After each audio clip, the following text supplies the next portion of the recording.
नमस्कार दोस्तों, मैं मिलन कुमार आप सबका स्वागत करता हूँ मिलन पाठशाला पर। और आज की हमारी क्लास आपको पता ही होगा, इंडियन पॉलिटी हमारी क्लास चल रही है और हमारी क्लास नंबर दूसरी है ये। ठीक है। ये जो हमारा आज का हमारा टॉपिक रहने वाला है प्रस्तावना और प्रमुख संशोधन। हम क्या करना चाह रहे हैं, देखो जो भी एग्जाम अभी आने वाले हैं, सीईटी का आने वाला है राजस्थान का, और आरएएस का जो एग्जाम आने वाले हैं, इनके लिए डेडिकेटेडली हम क्या कर रहे हैं, जो हमने क्लासेस कराई हैं पॉलिटी की, उन क्लासेसों के आधार पर एमसीक्यू तैयार किए जा रहे हैं। ठीक है। एमसीक्यू तैयार किए जा रहे हैं और एमसीक्यू के साथ थ्योरी भी आपको पढ़ाई जाएगी।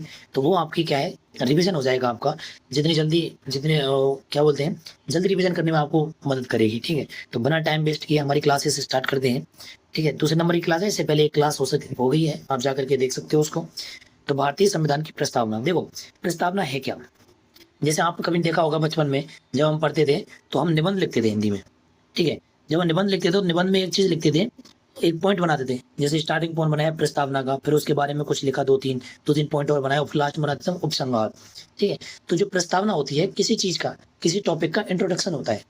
ठीक है। जैसे मैं बात कर रहा हूँ यहाँ संविधान की प्रस्तावना, तो जो संविधान सभा के जो लोगों ने हमारा संविधान बनाया था भारत का, तो उस भारत के संविधान का जो इंट्रोडक्टरी पार्ट था, जो इसका इंट्रोडक्शन दे रहा है कि हमारा भारत का संविधान ऐसा ऐसा है, मतलब कुछ शब्दों में। यानी कहने का मतलब आप समझो, जैसे हमने निबंध लिखा तो उस पहली जो लाइन बनती है प्रस्तावना में, जो हम दो तीन लाइन लिखते हैं, तो उसमें क्या है, सामने वाले को पता चल जाता है कि इस जो आगे आने वाला टॉपिक है उसमें है क्या चीज। ठीक है। तो वही प्रस्तावना है। ठीक है। वही प्रस्तावना है कि जो संविधान है, संविधान का जो पहला भाग है, पहला पृष्ठ है, जिस पर संविधान के बारे में कुछ जानकारी लिखी गई है, संविधान का इंट्रोडक्शन दिया गया है, तो वो आपकी क्या कहलाती है, प्रस्तावना कहलाती है। ठीक है। प्रस्तावना से संबंधित जो भी क्वेश्चन है वो हम यहाँ क्लियर करेंगे। देखो पहला क्वेश्चन है, संविधान सभा में उद्देश्य प्रस्ताव किसके द्वारा पेश किया गया था, इसे कब स्वीकार किया गया था, जो आगे चलकर प्रस्तावना का आधार बना। देखो मैं बताऊं, 1946 की बात है। 1946 की बात है। 1946 में भी बात करूं मैं, 13 दिसंबर 1946 को उद्देश्य प्रस्ताव जो था पंडित जवाहरलाल नेहरू के द्वारा लाया गया था। और कहाँ किया गया था पेश,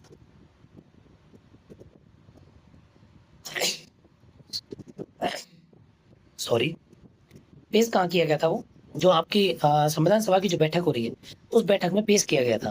बैठक मैंने आपको बताई थी पिछली क्लास में, मैंने संविधान सभा के बारे में बताया था। तो उसमें बैठक हुई थी, पहली बैठक 9 दिसंबर, उसके बाद 10, 11, 12, 13 और 5 5 जो बैठक होती है, पांचवी बैठक, वो 13 दिसंबर को होती है। उस पांचवी बैठक में पंडित जवाहरलाल नेहरू के द्वारा इसे क्या किया गया था, उसको पेश किया गया था। ठीक है। तो पेश करने की जो तारीख है वो है आपकी 13 दिसंबर 1946। और इसको लागू कब किया गया था, तो 22 जनवरी 1947 को इसे लागू किया गया था। लागू का मतलब है इसे संविधान सभा के द्वारा स्वीकार कब किया था। तो दो चीजें होती हैं, देखो दो चीजें होती हैं। जैसे मैं कोई व्यक्ति हूँ किसी संगठन का, मैं उसमें कोई बात मैंने रखी, तो उस रखने वाली बात और उस रखी हुई बात को सामने वाले ने स्वीकार किया, वो वाली चीज, दोनों अलग अलग चीजें हो गई। तो ऐसे ही जवाहरलाल नेहरू के द्वारा जो उद्देश्य प्रस्ताव था वो रखा कब था, तो 13 दिसंबर 1946 को, जब संविधान सभा की आपकी पांचवी बैठक हो रही होती है, तब उसको रखा।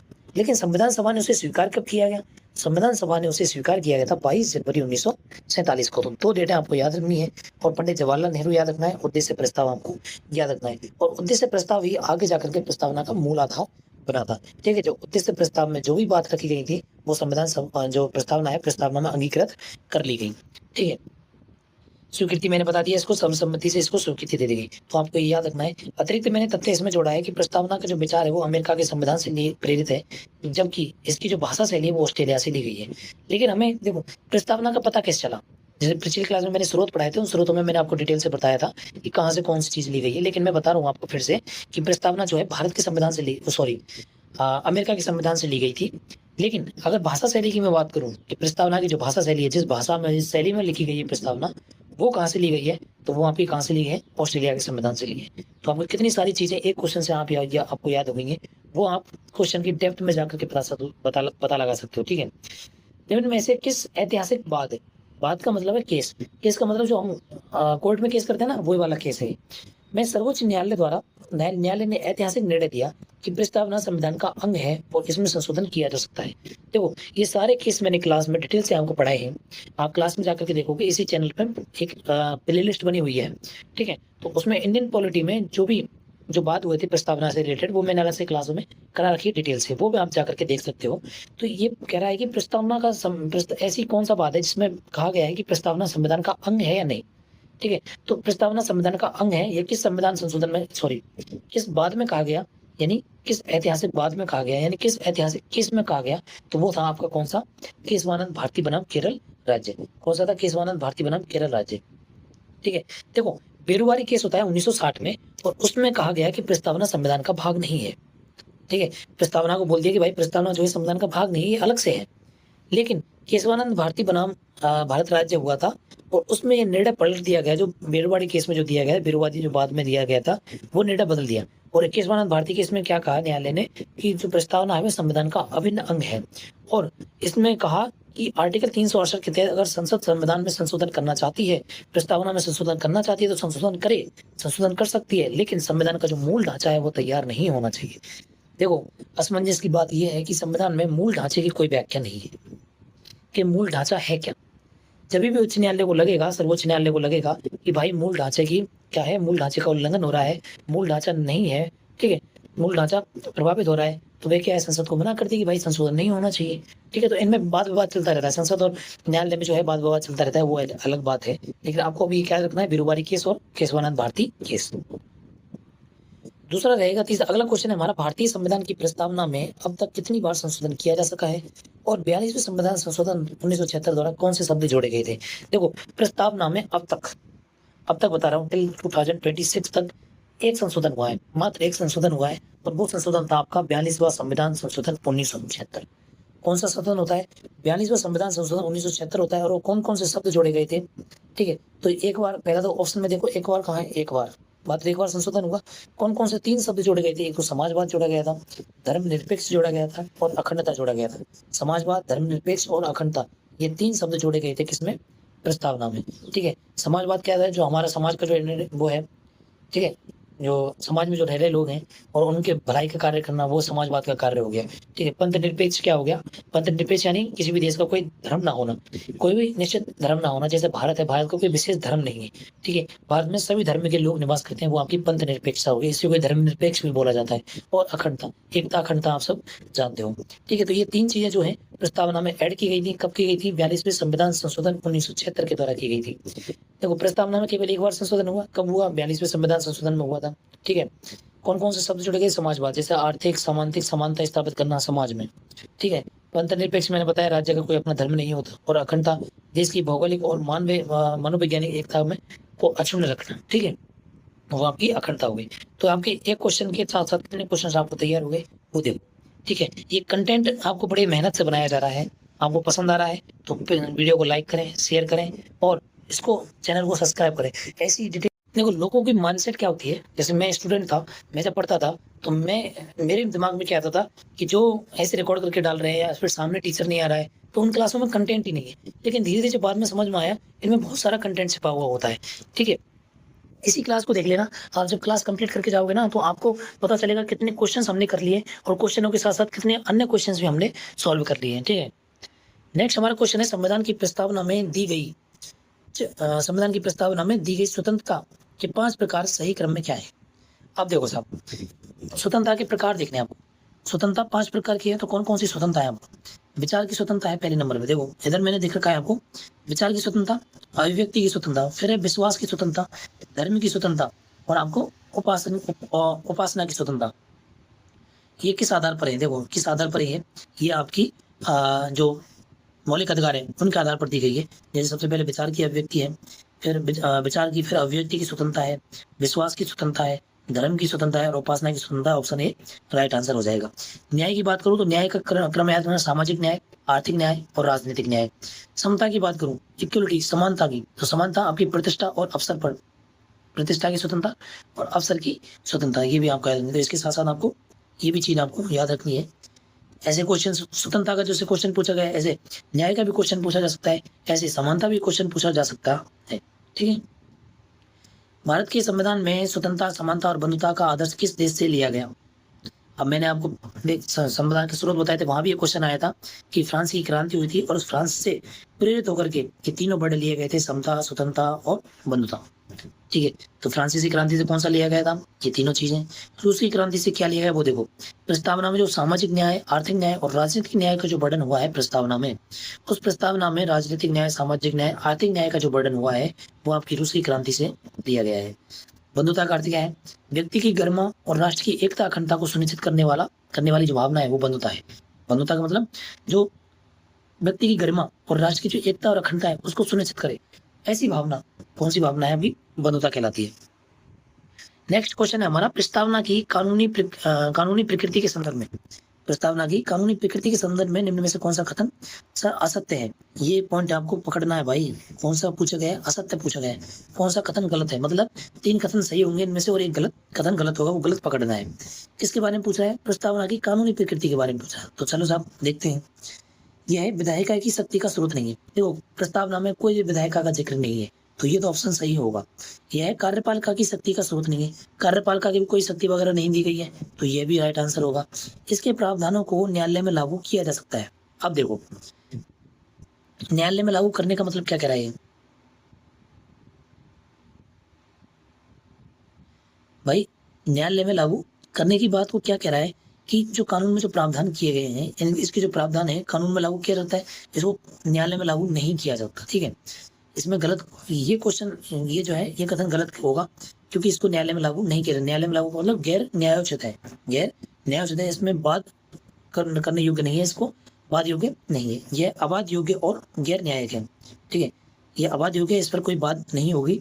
बात का मतलब है जिसको कोई व्यक्ति कह देगा प्रस्तावना में ये संशोधन नहीं होना चाहिए, जब तक उसको नहीं लगेगा न्यायालय की मूल ढांचे से अलग है, मूल ढांचे को बिगाड़ रही है, तब तक वो कुछ नहीं बोलेगी। ठीक है, तो आपको क्या है, न्यायालय में लागू नहीं किया जा सकता। जैसे देखो यह किया गया है, भारत बनाम संघवाद का जो केंद्रीय सर्वोच्च न्यायालय ने प्रस्तावना की कानूनी प्रकृति को अंतिम रूप से स्पष्ट किया है।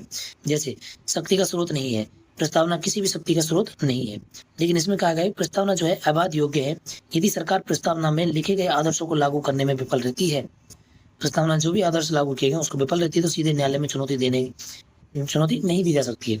जैसे मैं बात करूं मौलिक अधिकारों की, फंडामेंटल राइट की मौलिक अधिकारों की मैं बात करूं, तो मौलिक अधिकारों का अगर संसद सरकार है जो पालन नहीं कर पा रही है, तो आप मौलिक अधिकारों के खिलाफ सुप्रीम कोर्ट में जा सकते हैं। लेकिन अगर प्रस्तावना का पालन नहीं कर पा रही है सरकार, तो आप सुप्रीम कोर्ट में नहीं जा सकते। इसी को कहा गया है बाध योग्य और गैर न्यायोचित। तो ठीक है, न्यायालय में नहीं जाया जा सकता, तो आपको ऑप्शन सही होगा ये, मतलब जो गलत पूछा है वो आपका ऑप्शन सी होगा राइट आंसर। भारतीय संविधान की प्रस्तावना में लिखित पंथ निरपेक्ष शब्द का वास्तविक आशय क्या है? तो पंथ निरपेक्ष होता क्या है? पंथ निरपेक्ष होता है कोई भी धर्म ना होना, कोई भी धर्म ना होना। जैसे हमारा भारत है, भारत का कोई भी धर्म नहीं है। ठीक है, जैसे पाकिस्तान है, पाकिस्तान का स्पेशल धर्म है और वो क्या है, मुस्लिम धर्म। लेकिन भारत का कोई धर्म नहीं है, इसमें सभी धर्म के लोग निवास करते हैं। हिंदू, मुस्लिम, सिख, ईसाई, जितने भी धर्म है वो सभी धर्म के लोग इसमें निवास करते हैं। ठीक है, भारत में तो भारत क्या है, पंथ निरपेक्ष। तो इसका सही अर्थ क्या होगा वो देखो, राज्य सभी धर्मों का समान रूप से संरक्षण करेगा, लेकिन उसका अपना कोई धर्म नहीं होगा। तो यही बात तो सही है, ये बात तो मैंने आपको बोली कि उस राज्य का कोई अपना धर्म नहीं होगा, लेकिन सभी धर्मों को समान रूप से देखेगा। ठीक है, तो वही तो बात हुई। राज्य धर्म के मामले में पूर्ण हस्तक्षेप करेगा? बिल्कुल नहीं करेगा। धर्म के मामले में भारत में धर्म को मानना नागरिक की इच्छा पर निर्भर नहीं करता है। करता है भाई, भारत में धर्म मानना व्यक्ति की इच्छा पर निर्भर करता है।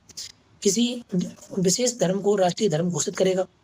राज्य किसी भी विषय धर्म को राष्ट्रीय धर्म घोषित नहीं करता। भारत एक सेकुलर राज्य है। ठीक है, और यह किसी भी धर्म को, जो कि सभी धर्मों को समान भाव से देखता है।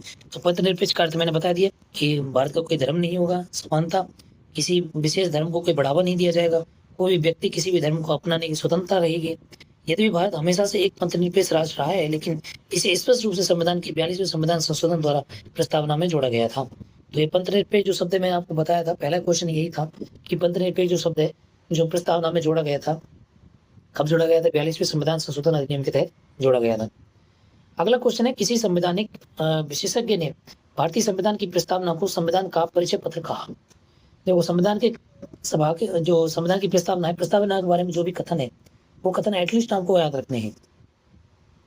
ठीक है, पूरे कथन, कुछ कथन जो महत्वपूर्ण है वो आपको तो याद रखने हैं। जैसे एक कथन दिया गया है कि संविधान का परिचय पत्र, ये किसने कहा है? संविधान का परिचय पत्र किसने कहा है? तो N.A. पालकीवाल जो है उसने संविधान की जो प्रस्तावना है उसको संविधान का परिचय पत्र कहा है। अब देखो मैंने यहाँ प्रमुख कथन और किसने ये कथन दिया है वो मैंने दिया है। जैसे N. पालकीवाल ने क्या कहा है? संविधान का परिचय पत्र कहा है। K. मुंशी ने कहा है कि संविधान की राजनीतिक कुंडली, प्रस्तावना को संविधान की राजनीतिक कुंडली किसने कहा है? K. मुंशी ने कहा है। संविधान को सॉरी प्रस्तावना की बात चल रही है, तो प्रस्तावना को संविधान की आत्मा और आभूषण किसने कहा है? तो आपके ठाकुरदास भार्गव ने कहा है। ठाकुरदास भार्गव ने प्रस्तावना को संविधान की आत्मा और आभूषण कहा है। संविधान की कुंजी नोट किसने कहा है? तो अर्नेस्ट बार्कर था, अंग्रेज था, उसने कहा है का संविधान जो प्रस्तावना है संविधान की कुंजी नोट है। हमारे दीर्घकालीन सपनों का विचार है, ये किसने कहा था? तो सर अल्लादी कृष्णा स्वामी अय्यर के द्वारा ये बात कही गई थी कि जो हमारे दीर्घकालीन सपनों का जो प्रस्तावना है वो हमारे दीर्घकालीन सपनों का विचार है। और जो प्रस्तावना है संविधान की मूल आत्मा है वो मोहम्मद हिदायतुल्लाह के द्वारा की गई थी। तो भैया आपको पॉइंट याद रखने, 6 कथन मैंने आपको बताए हैं। कौन कौन से? संविधान का परिचय पत्र किसने कहा था? M.N. पालकीवाल ने कहा था। संविधान जो है प्रस्तावना जो है संविधान की राजनीतिक कुंडली है। राजनीतिक कुंडली किसने कहा था? K. मुंशी ने कहा था।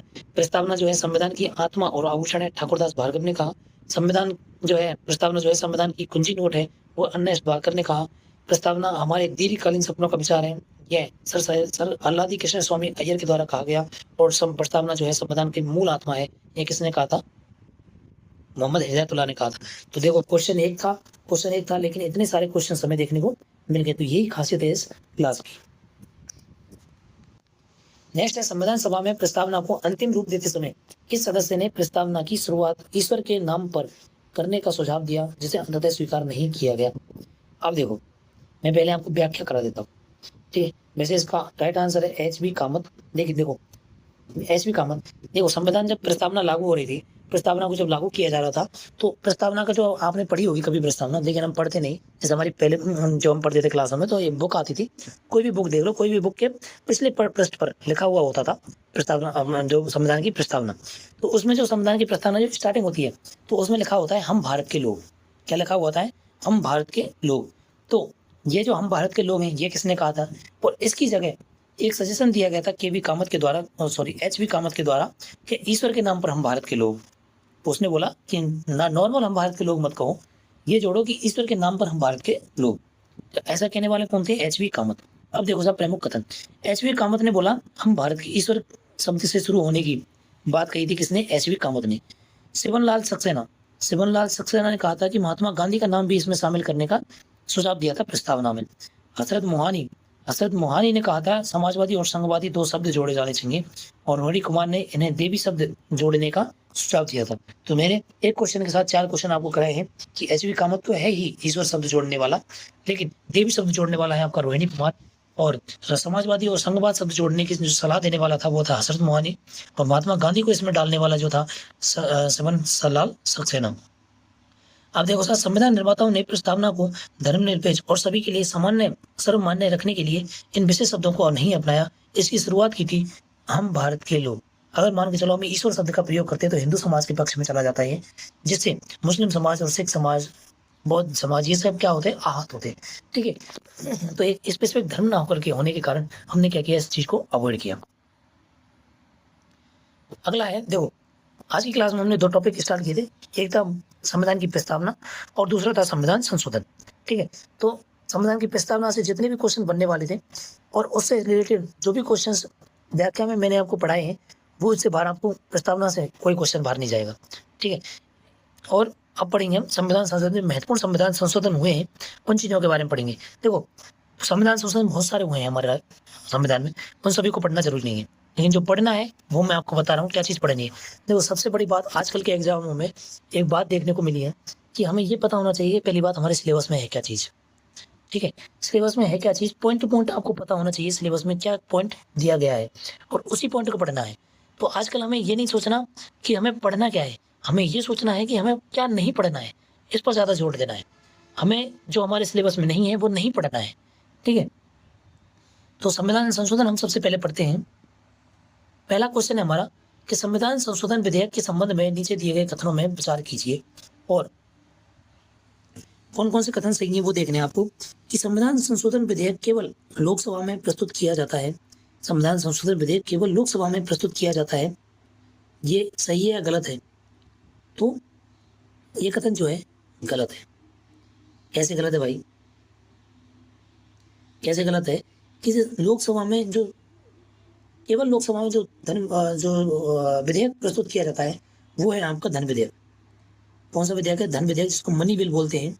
वो मनी बिल को केवल लोकसभा में लाया जाता है, लेकिन संविधान संशोधन जो विधेयक है वो आप किसी भी उसमें ला सकते हो, किसी भी सदन में ला सकते हो, यानी लोकसभा में ला सकते हो और राज्यसभा में भी ला सकते हो। तो पहला कथन गलत। दूसरा कथन कहलाता है कि इस विधेयक को प्रस्तुत करने हेतु राष्ट्रपति की पूर्व अनुमति आवश्यक है। देखो, जब संविधान संशोधन विधेयक लाया जा रहा है तो इसकी राष्ट्रपति को पूर्व अनुमति देना अनिवार्य नहीं है। देते तो कोई बात नहीं है, लेकिन इसमें आवश्यक बोल दी ना, पूर्व अनुमति आवश्यक होती है। बिल्कुल आवश्यक नहीं है। धन विधेयक जो है उसमें पूर्व अनुमति ली जाती है। धन विधेयक जो विधेयक है उनमें पूर्व अनुमति ली जाती है। अगला है, राष्ट्रपति इस विधेयक पर अनुमति प्रदान करने के लिए बाध्य है। बिल्कुल बाध्य है। अब ये कहते हैं, आप ये कहोगे कि सर जब अनुमति मांगी नहीं है तो अनुमति देगा कैसे? जब पूर्व अनुमति मांगी नहीं तो अनुमति देगा कैसे? देखो, संसद की यहाँ मैं प्रोसेस समझाना चाह रहा हूँ आपको। सदन की, जिस सदन में 2 सदन है हमारे, राज्यसभा और लोकसभा। मान के चलो संविधान संशोधन किसी भी सदन में ला दिया, किसी भी सदन में ला सकते हैं। दोनों सदन है, राज्यसभा लोकसभा, उन दोनों में से किसी भी सदन में इसको लाया जा सकता है। ठीक है, मान के चलो लोकसभा ले आई। ठीक है, लोकसभा जैसे ही पेश करेगी तो उस पर विवाद होगा, मतलब डिस्कशन होगा, फिर वह जाएगा राज्यसभा में।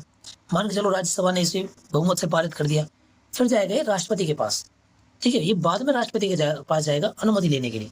मतलब कोई भी कानून बनता है तो वो लोकसभा राज्यसभा में पारित होने के बाद फाइनली राष्ट्रपति के पास जाता है और राष्ट्रपति इस पर हस्ताक्षर करता है, तब जाके कोई कानून बनता है, कोई भी चीज लागू होती है। तो इसलिए ये पहले नहीं जा रहा, पहले सदन में पेश किया जा रहा है, पहले राष्ट्रपति के पास नहीं जा रहा। राष्ट्रपति के पास कब जा रहा है? बाद में जा रहा है। तो इसलिए यहाँ ध्यान देना है कि पूर्व अनुमति की आवश्यकता नहीं होती है, बाद में अनुमति ली जाती है। कब ली जाती है? जब पारित किया जाएगा। ठीक है, तब अनुमति ली जाएगी। तो ऑप्शन बी इसमें राइट आंसर होगा, केवल 3। तो देख लो, मैंने बताया किसी भी सदन में लाया जा सकता है, राष्ट्रपति की पूर्व अनुमति की आवश्यकता नहीं होती है। 24वें संविधान संशोधन के बाद से राष्ट्रपति संविधान संशोधन की मंजूरी देने के लिए बाध्य है। तो बाध्यता मैंने आपको बता दी। अगला है, निम्न युग्मों पर विचार कीजिए। 21वां संविधान संशोधन, निम्न युग्मों पर विचार कीजिए। 21वां संविधान संशोधन दादर नागर हवेली। 12वां संविधान संशोधन, 12वां संविधान संशोधन गोवा और दमन द्वीप। 7वां संविधान संशोधन 2 या अधिक राज्यों के बीच सामूहिक उच्च न्यायालय।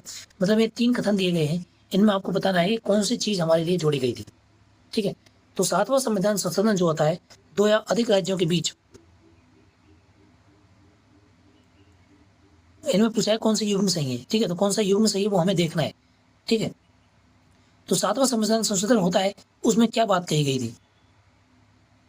उसमें क्या बात कही गई थी? तो इसमें कहा गया कि 2 या 2 से अधिक राज्यों के बीच सामूहिक उच्च न्यायालय। तो उच्च न्यायालय की बात नहीं कही गई। 7वें संविधान संशोधन में जो कही गई थी वो राज्यपाल की बात कही गई थी। किसकी बात कही गई थी? राज्यपाल की। 12वें संशोधन की मैं बात करूं तो 12वें संशोधन गोवा और दमन द्वीप को शामिल किया गया था, तो ये इसका राइट होगा। 21वें संविधान संशोधन की बात करूं तो 21वां संविधान संशोधन जो हुआ था वो बेसिकली देखा जाए तो भाषा के आधार पर हुआ था।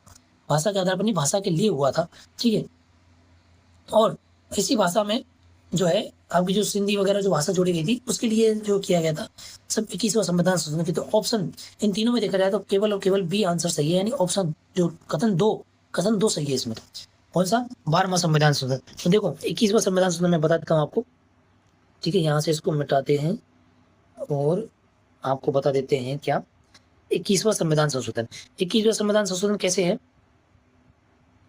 21वां संविधान संशोधन कैसे है कि ये भाषा से संबंधित था, पहली बात। और दादर नागर हवेली जो है 10वें संविधान संशोधन में जोड़ी गई थी, दादर नागर हवेली। और 12वां संविधान संशोधन, इसमें गोवा दमन द्वीप का बात कही गई थी, भारतीय राज्य में शामिल किया गया था। और 7वां संविधान संशोधन, इसके मुख्य बिंदु क्या है? सॉरी, मैंने गलत बता दिया आपको। राज्यपाल के साथ साथ ये उच्च न्यायालय भी की स्थापना भी करती है, दो या दो से अधिक राज्यों में। कैसे?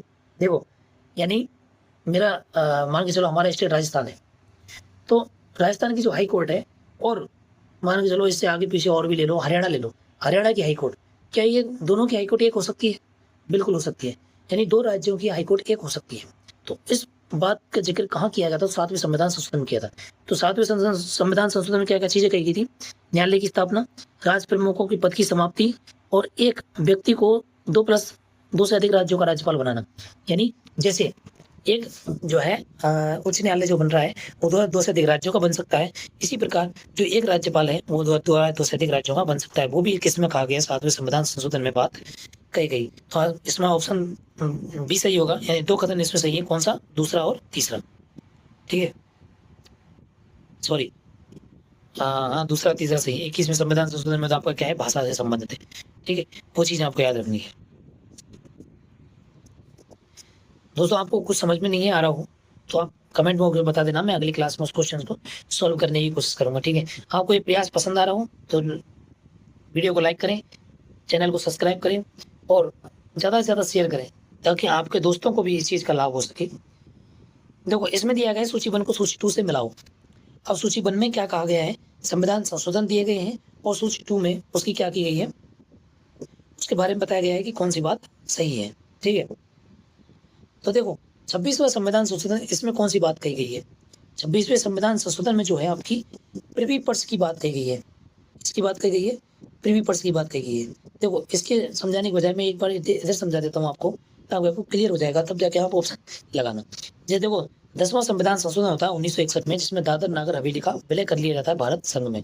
71वां संविधान संशोधन होता है 1971 में 24वां संविधान संशोधन होता है, जिसमें राष्ट्रपति को जो है राष्ट्रपति की किसी भी विधेयक पर राष्ट्रपति की जो मंजूरी है वो अनिवार्य कर दी गई कि विधेयक जो बनेगा और बनने के बाद जब राष्ट्रपति के पास जाएगा तो उसकी मंजूरी अनिवार्य है।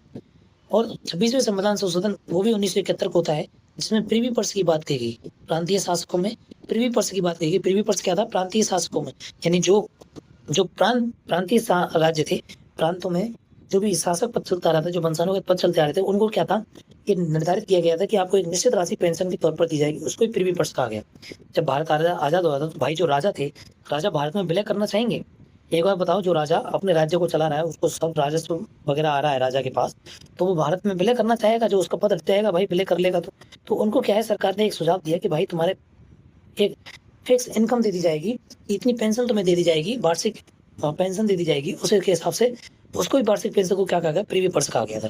तो प्रीवी पर्स की बात आपकी 26वें संविधान संशोधन 1971 में कही गई।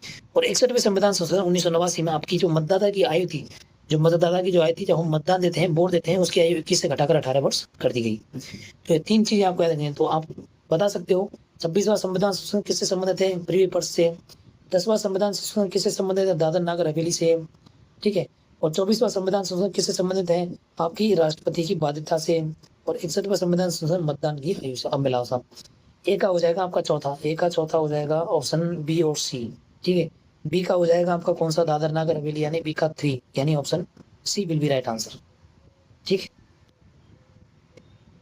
अब चलो साहब संविधान के संशोधन के संदर्भ में सत्य कथन छांटने हैं। सत्य कथन छांटो साहब। आरंभ किसी भी सदन में किया जा सकता है, बिल्कुल किया जा सकता है किसी भी सदन में। राष्ट्रपति की पूर्व स्वीकृति आवश्यकता बिल्कुल नहीं होती। ये कथन गलत हो जाएगा। राष्ट्रपति की पूर्व अनुमति की आवश्यकता नहीं होती है। असहमति होने पर संयुक्त बैठक का प्रावधान नहीं है। बिल्कुल संयुक्त बैठक का जो है प्रावधान है इसमें। इसमें संयुक्त बैठक का क्या है? प्रावधान है। इसमें क्या है? सॉरी, हाँ, प्रावधान नहीं है, ये भी गलत हो जाएगा। संविधान जो संयुक्त बैठक है, संविधान संशोधन में भी संयुक्त बैठक नहीं बुलाई जा सकती। तो आपका क्या हो जाएगा? दोनों कथन सही हो जाएंगे। कौन कौन से? आरंभ में किसी भी सदन में बुलाया जा सकता है, किसी भी सदन में आरंभ किया जा सकता है। और दूसरा है जब असहमति हो रही है तो संयुक्त बैठक भी इसके लिए नहीं बुलाई जा सकती। तो आपका 1 और 3 राइट आंसर है। साधारण विधेयक संयुक्त बैठक की अनुमति है, राष्ट्रपति से लौटा सकता है।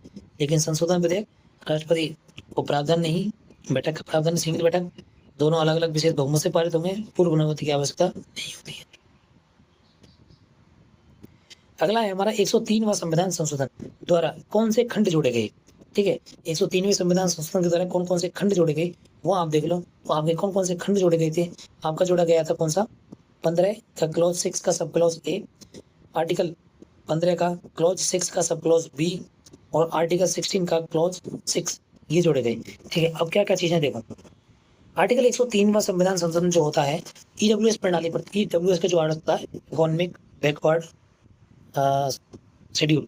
ठीक है, वो आपकी क्या थी? उनके लिए ईडब्ल्यूएस जो क्षेत्र था, ईडब्ल्यूएस जो वो थी शेड्यूल थी, उनके लिए आरक्षण की व्यवस्था की गई थी। तो अनुच्छेद 15 में और अनुच्छेद 16 में वृद्धि की गई थी। अनुच्छेद 15 और अनुच्छेद 16 में वृद्धि की गई थी। कैसे? अनुच्छेद 15 का क्लॉज 16 का सब क्लॉज ए जोड़ा गया, ईडब्ल्यूएस के लिए विशेष प्रावधान। और अनुच्छेद 15 का क्लॉज 6 का सब क्लॉज बी जोड़ा गया, शिक्षण संस्थानों के लिए 10% आरक्षण। ठीक है, ईडब्ल्यूएस के शिक्षण संस्थानों में 10% का आरक्षण। और तीसरा जोड़ा गया था इसमें आर्टिकल 16 का क्लॉज 6, सार्वजनिक रोजगार की नियुक्ति में 10% आरक्षण। तो ईडब्ल्यूएस के लिए 103वां संविधान संशोधन हुआ था, जिसमें 3 चीजें जोड़ी गई थी। कौन कौन सी जोड़ी गई थी? एक, ईडब्ल्यूएस के लिए विशेष प्रावधान जोड़ा गया था, ईडब्ल्यूएस के लिए विशेष जो शिक्षण संस्थान है उन्हें 10% आरक्षण किया गया था, और सार्वजनिक रोजगार और नियुक्ति में 10% आरक्षण किया गया था। और वो आपके अनुच्छेद आपको याद रखने हैं किसके अनुच्छेद में परिवर्तन हुआ था। ठीक है, अगला क्वेश्चन है हमारा, जनसंख्या को 44वीं संविधान संशोधन द्वारा समवर्ती सूची में शामिल किया गया है। जनसंख्या को 44वें संविधान संशोधन द्वारा समवर्ती सूची में शामिल किया गया। जनसंख्या को नहीं किया गया भाई। ठीक है, तो पहला गलत हो जाएगा। जनसंख्या को जो है 44वें संविधान संशोधन के द्वारा 42वें संविधान संशोधन के द्वारा समवर्ती सूची में शामिल नहीं किया गया, जबकि इसको किया गया था 42वें संविधान संशोधन के द्वारा। 42वें संविधान संशोधन के द्वारा जनसंख्या को जो है समवर्ती सूची में शामिल किया गया था। अगली बात, जनसंख्या प्रति 5 वर्ष में की जाती है? नहीं, जनसंख्या प्रति 10 वर्ष में की जाती है। कितने वर्ष में की जाती है? 10 वर्ष में की जाती है। तो ये भी आपको याद रखना है। इन दोनों क्वेश्चन दोनों गलत है ऑप्शन। तो कहने का मतलब कौन सा गलत? सत्य कथन चाहती है, तो इनमें सत्य है ही नहीं, यानी कोई नहीं है। Option D will be right answer. मैंने बताया 42वें संविधान संशोधन के द्वारा क्या हो जाएगी? समवर्ती सूची में जोड़ी जाएगी। दूसरा बताया जनगणना की जो सुधा है प्रति 10 वर्ष में आयोजित होती है। कितने वर्ष में आयोजित होती है? 10 वर्ष में आयोजित होती है। किसी संशोधन द्वारा संपत्ति के अर्जन को लेकर संपत्ति के अर्जन यानी संपत्ति कमाने को मूल अधिकार से कानूनी अधिकार में शामिल किया गया। अब देखो जब मैं आपको मौलिक अधिकार पढ़ाऊंगा, मूल अधिकार पढ़ाऊंगा, तो उसमें एक चीज बताऊंगा कि पहले जो मूल अधिकार थे वो 7, कितने थे? 7। लेकिन एक जो मूल अधिकार था वो हटा दिया गया।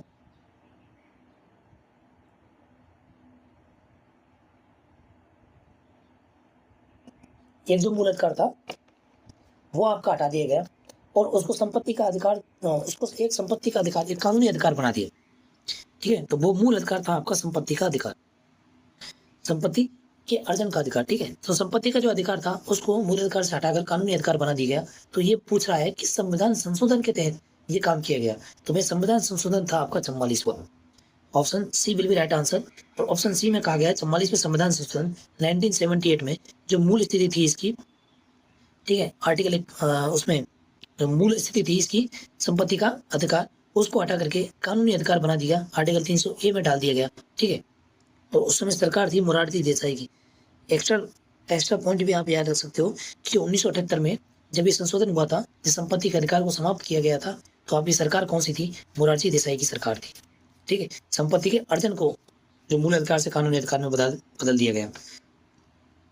अगला क्वेश्चन है हमारा, किस संशोधन द्वारा राष्ट्रपति को संविधान संशोधन विधेयक पर अपनी स्वीकृति देना बाध्यकारी किया गया? अब देखो मैंने बताया कि कुछ संशोधन ऐसे हैं, कुछ बिल ऐसे हैं, कुछ विधेयक ऐसे हैं जिन पर जो है राष्ट्रपति को बाध्य है कि उसको साइन करना ही करना है।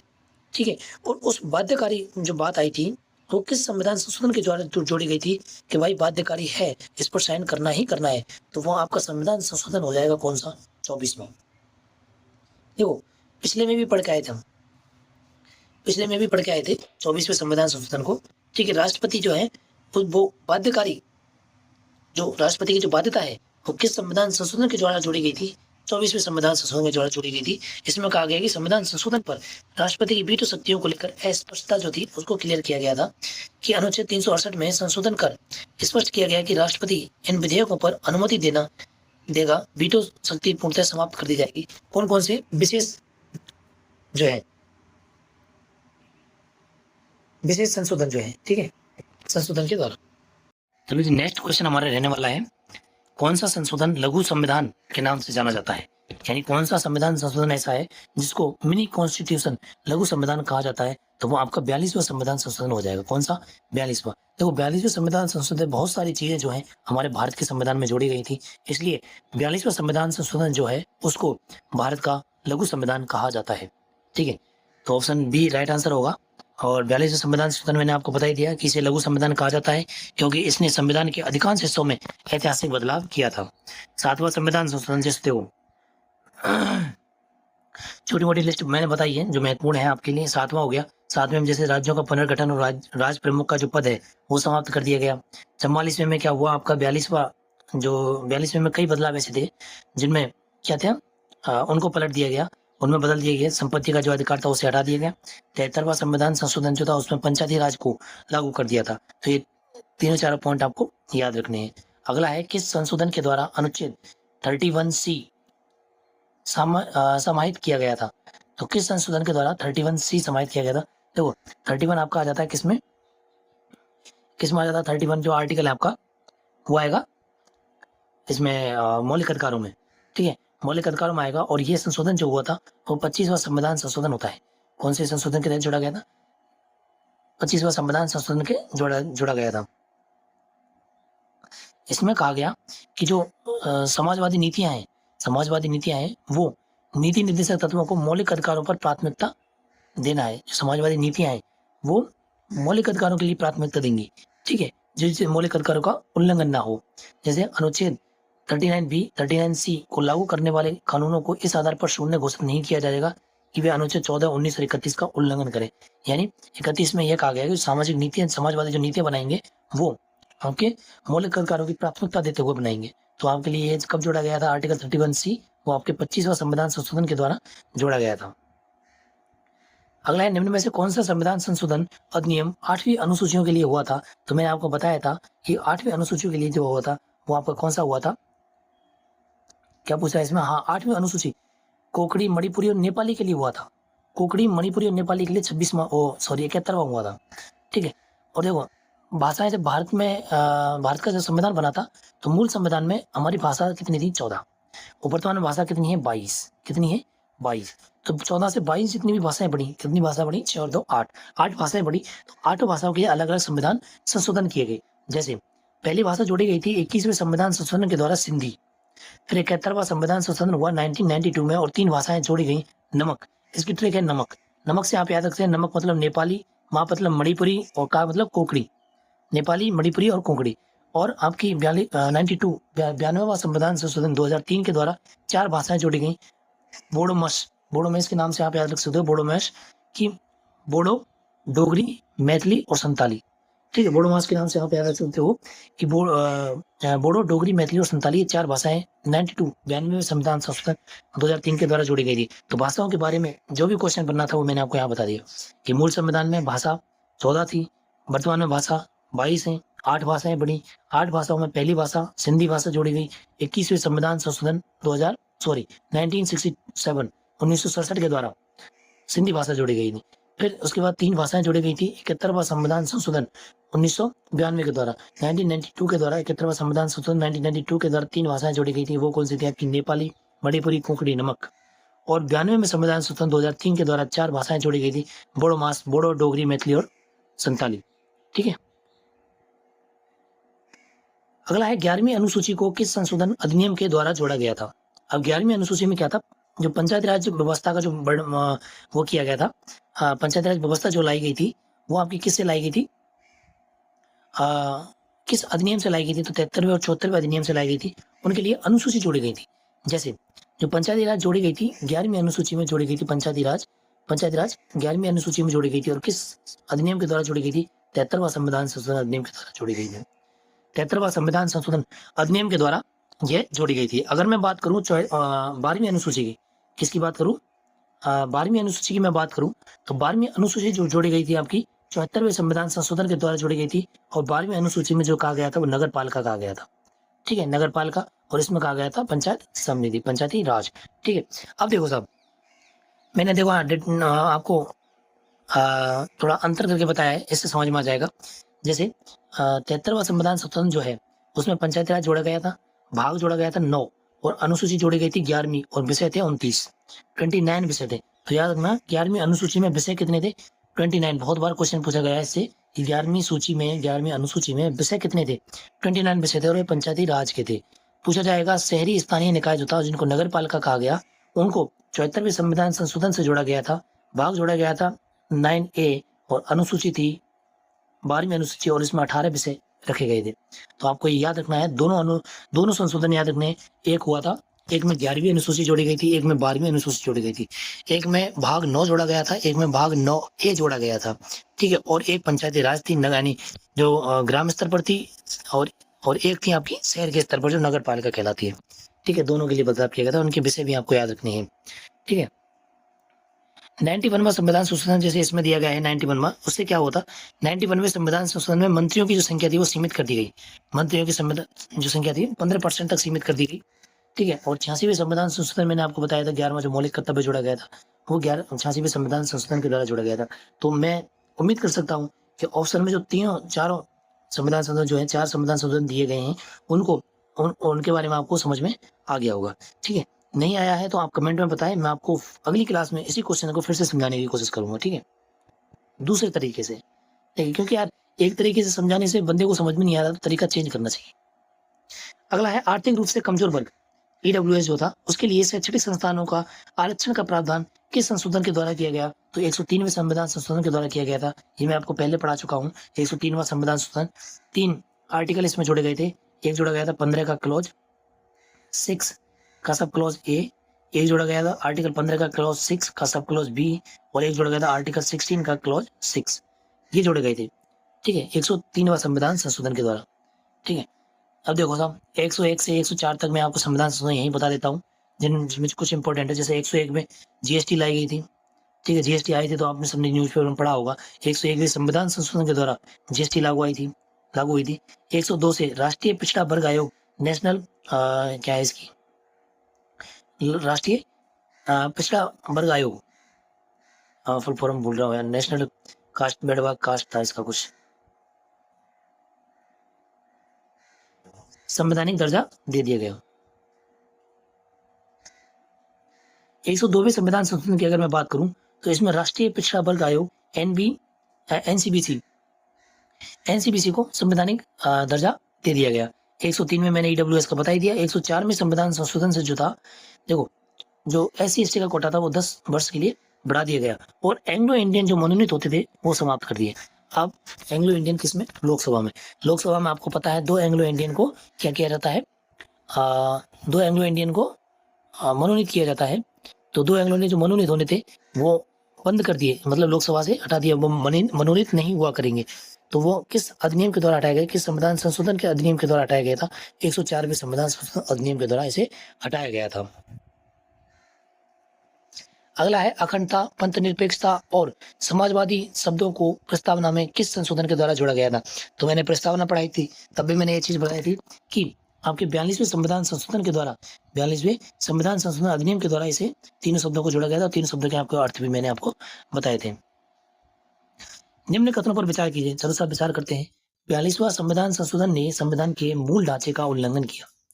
ये कह रहा है कि जो 42वां संविधान संशोधन है उसने संविधान के मूल ढांचे का उल्लंघन किया। तो ये बात सही है। कहाँ तक सही है, कहाँ तक सही है कि जो 42वां संविधान संशोधन होता है उसने संसद को इतने सारे अधिकार दे दिए, बहुत सारे अधिकार दे दिए। उनको बाद में 44वें संविधान संशोधन के द्वारा कुछ अधिकारों को हटाया गया था, कुछ कानूनों को हटाया गया था। तो ये दूसरा कथन कहता है 44वें संविधान संशोधन ने संसद की सर्वोच्चता को स्थापित किया था। नहीं, इसने नहीं, संसद की सर्वोच्चता को स्थापित करने वाला संविधान संशोधन 42वां ही था। यानी 42वें संविधान संशोधन ने संविधान के ढांचे का उल्लंघन किया, उसी के खिलाफ फिर 44वें संविधान संशोधन में सुधार होता है, ठीक है। उसमें जो संसद को जो पावर दी गई उनको कम किया जाता है। तो जो ऐसे में अधिकार दिए गए थे, जो सर्वोच्चता संसद की स्थापित हुई थी वो आपके 42वें संविधान संशोधन से हुई थी। और पूछ रहा है इन दोनों में से सत्य कथन कौन सा है, तो सत्य तो भाई यही है, एक। तो केवल एक आंसर हो जाएगा, ऑप्शन ए, ठीक है। देखो यहाँ मैंने वो दे रखी है आपकी डिटेल में। फिर 42वें संविधान संशोधन ने संसद को असीमित संशोधन शक्ति देने का प्रावधान किया था। केशवानंद भारतीवाद को मूल ढांचे का सीधा उल्लंघन बताया था, जबकि 44वें संविधान संशोधन ने ऐसा नहीं किया, बल्कि संविधान की सर्वोच्चता को पुनः स्थापित की और 42वें संविधान द्वारा छीनी गई न्यायिक समीक्षा की शक्तियों को वापस लौटाया गया। यानी 42वें संविधान संशोधन में जो बात कही कि न्यायिक समीक्षा नहीं की जा सकती, बहुत सारी चीजें ऐसी थी जिनकी जिसको संसद ने यह डाल दिया कि इनकी न्यायिक समीक्षा नहीं करेगी। और न्यायिक समीक्षा का मतलब है संसद ने जो भी कानून बनाया उसको उसके रिव्यू करना हो किसके द्वारा, न्यायालय के द्वारा। तो न्यायालय रिव्यू नहीं कर सकती थी, ऐसा किसने डाल दिया, संसद ने। लेकिन बाद में इस संशोधन को दूसरा संशोधन करके इसको संशोधित किया गया कि भाई न्यायिक समीक्षा कर सकती है कुछ नियमों, कुछ कानूनों पर। अब देखो साहब, सहकारी समिति से जुड़ा एक नया नीति निर्देशक तत्व किस संशोधन द्वारा छोड़ा गया था? यानी सहकारी समिति। सहकारी समिति का मतलब है आपसी समिति। आपसी समिति का मतलब है सहकारी का, समझ लो जैसे हम 4-5 लोगों ने मिलकर के कोई बिजनेस स्टार्ट किया तो वह सहकारी उद्योग हुआ। ठीक है, कोई बिजनेस हुआ, कोई आपस में 4-5 बंदों ने मिलकर सर्वसम्मति से एक संगठन बनाया, वो सहकारी समिति हुआ। जो क्या है, एक साथ सभी के जो समाज के लाभ के लिए काम करेगी, सहकारी समिति हुई। तो सहकारी समिति से जुड़ा एक नया नीति निर्देशक तत्व जोड़ा गया था। नीति निर्देशक तत्व जोड़ा गया था, वो किस संशोधन के द्वारा जोड़ा गया था? तो आपको 90वां संविधान संशोधन के द्वारा सहकारी समिति में जो तत्व जोड़ा गया था वो देख लो। देखो 90वां संविधान संशोधन सहकारी समिति को लिए लाया गया था, जिसमें भाग 3 जो मौलिक अधिकार था। 90वें संविधान संशोधन क्या क्या मोस्ट बातें थी वो मैंने आपको बता रहा हूँ। एक तो सहकार जो 97वां संविधान संशोधन था उसमें एक तो मौलिक अधिकार में परिवर्तन किया गया। किसमें? कि सहकारी समिति बनाने का जो अधिकार था वो इसमें दे दिया गया। किसमें? मौलिक अधिकारों में। फिर डीपीएसपी में भी परिवर्तन हुआ, जिसमें राज्य द्वारा सहकारी समितियों को बढ़ावा दिया जाना चाहिए और उसके लिए अनुच्छेद जोड़ा गया आर्टिकल 43B। ठीक है, देखो आपको सारे अधिनियम याद नहीं रखने हैं, सारे संशोधन याद नहीं रखने हैं, मैं आपको बार बार बता चुका हूँ, लेकिन जो मैं बता रहा हूँ वो आपको याद रखना है। प्लीज क्लास पर कंसंट्रेट करें। ठीक है, अनुच्छेद भी आपको साथ में साथ याद रखने हैं। किस अधिनियम के द्वारा, किस संशोधन अधिनियम के द्वारा कौन सा अनुच्छेद जोड़ा गया था और उसमें क्या बात कही गई थी। तो मैं बता रहा हूँ कि मौलिक अधिकारों में 97वें संविधान संशोधन जो होता है, 97वां संविधान संशोधन होता है, उसके द्वारा मौलिक अधिकारों में क्या जोड़ा गया? सहकारी समिति बनाने का अधिकार दे दिया गया और जोड़ा गया था आर्टिकल 19 का क्लॉज 1 का सब क्लॉज सी। ठीक है, आर्टिकल 4 में डीपीएसपी में आर्टिकल 43B जोड़ा और उसमें कहा राज्यों द्वारा सहकारी समितियों को बढ़ावा देना। और आर्टिकल जो भाग 9 है, भाग 9 के बी में सहकारी समितियों के संचालन हेतु समर्पित नया भाग, यानी नया भाग बना दिया सहकारी समितियों के लिए। वो आपका कौन सा बनाया था? भाग 9B। मैंने पढ़ा भाग 9 बनाया, भाग 9A बनाया, भाग 9B बनाया। तो ना भाग 9 बनाया था आपको 73वां संविधान संशोधन से, भाग 9A बनाया था आपको 74वां संविधान संशोधन से, और भाग 9B बना रहे हैं आपके लिए किसके लिए? 97 संविधान संशोधन के लिए। ठीक है, तो आपको तीनों पॉइंट मेरे हिसाब से याद होने चाहिए कि मौलिक अधिकार में 97वें संविधान संशोधन से क्या हुआ था, डीपीएसपी में संविधान संशोधन से क्या हुआ था इससे, और भाग 9B कब जोड़ा गया था। तो आपको तीनों पॉइंट याद कर दीजिए। हो इसमें सहकारी समिति डीपीएसपी की जगह इसमें आ जाएगा मौलिक अधिकार। ठीक है, डीपीएसपी की जगह इसमें आ जाएगा सहकारी समितियों को नया भाग कौन सा था, किस संशोधन से यह नया भाग जोड़ा गया था? तो 90वां संविधान संशोधन 2011 के द्वारा यह जोड़ा गया था। उम्मीद करता हूँ आपको एक क्वेश्चन समझ में आया होगा और इससे रिलेटेड जो भी क्वेश्चन बन सकते थे वो आपको समझ में आए होंगे। अगला क्वेश्चन रहेगा प्रस्तावना को किस अधिनियम के तहत संशोधित किया गया था। यानी ये कह रहा है कि प्रस्तावना को किस अधिनियम के तहत संशोधित किया था, और मैंने प्रस्तावना पढ़ाई, उसमें मैंने बताया था कि प्रस्तावना में एकमात्र संशोधन होता है और वो होता है आपका 42वां संविधान संशोधन, जिसमें 3 शब्द जोड़े गए थे, समाजवादी, पंथनिरपेक्षता और अखंडता। ठीक है, अगला है किन संशोधन द्वारा वयस्क मताधिकार की न्यूनतम आयु 21 वर्ष से घटाकर 18 वर्ष कर दी। बहुत इंपॉर्टेंट क्वेश्चन है, इंपॉर्टेंट क्वेश्चन है बहुत ज्यादा। किस अधिनियम, किस संशोधन अधिनियम के तहत? 61वां संविधान संशोधन के तहत जो आयु थी 21 वर्ष से घटा करके क्या कर दी? 18 वर्ष कर दी, मतदान देने की आयु। ठीक है, और अनुच्छेद 326 में सार्वभौमिक वयस्क मताधिकार का अधिकार है। मताधिकार का जो वर्णन है वो आपके किस में देखने को मिलता है? आपको मिलता है अनुच्छेद 326 में मिलता है। देश के युवाओं को लोकतांत्रिक प्रक्रिया में सीधे जोड़ा गया, यह ऐतिहासिक कदम राजीव गांधी के कार्यकाल में उठाया गया था। अब नेक्स्ट क्वेश्चन हमारा संविधान संशोधन विधेयक के संबंध में सत्य कथन चुने। सत्य कथन चुनना है साहब।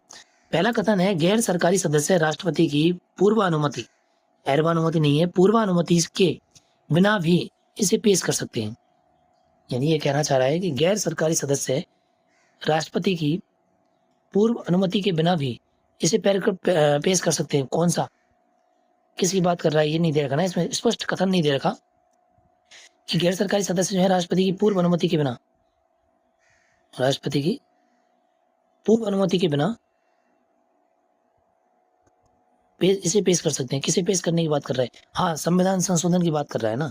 क्वेश्चन में देखो मैं भी कंफ्यूज हो रहा था, मैं कह रहा हूँ किसे पेश करने की बात कर रहा है, तो संविधान संशोधन विधेयक है, उसमें मैंने बताया था चाहे सरकारी करे चाहे गैर सरकारी करे, चाहे सरकारी मंत्री करे चाहे गैर सरकारी मंत्री करे। अब सरकारी गैर सरकारी का मतलब मैं समझाऊं आपको कि एक तो सरकार में जो है वो सरकारी मंत्री हो गया, और जो सरकार में नहीं विपक्ष में है वो गैर सरकारी हो गया।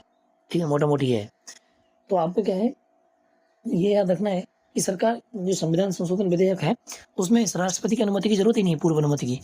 ये कथन आपका बिल्कुल सत्य है भाई। अगला है 44वें संविधान संशोधन द्वारा राष्ट्रपति के लिए सहमति देना अनिवार्य कर दिया।